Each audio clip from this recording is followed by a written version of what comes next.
మహాగణుడైన పరిశుద్ధుడైన యేసుక్రీస్తు శ్రేష్ఠ నామములో మీకందరికీ శుభములు వందనాలు తెలియజేస్తున్నాను.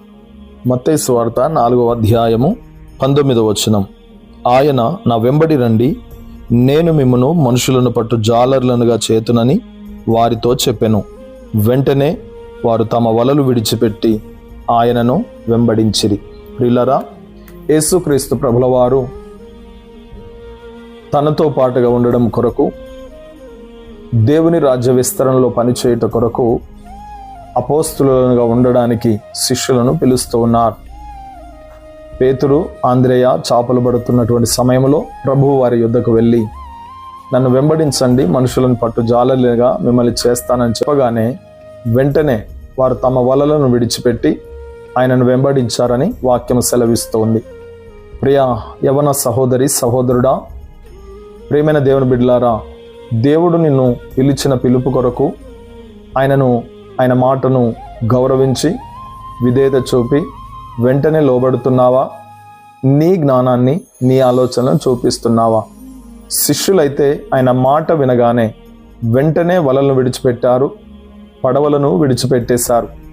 యేసయ్యను వెంబడించి ఆయన సేవ కొరకు సిద్ధపాటును ఆయన ఎదుట చూపించారు. మహోన్నతమైనటువంటి విలువైన శ్రేష్టమైన పిలుపుతో పిలువబడిన సోదరి సోదరుడా, నువ్వెవరివైనా సరే ఈ సమయంలో దేవుడు నీతో మాట్లాడుతున్నాడు.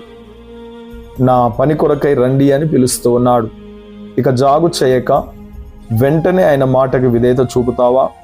నీ ద్వారా ఆయన చేద్దామనుకుంటున్నటువంటి పనిని జాప్యం లేకుండా చేయడానికి ఇష్టపడుతున్నాడు.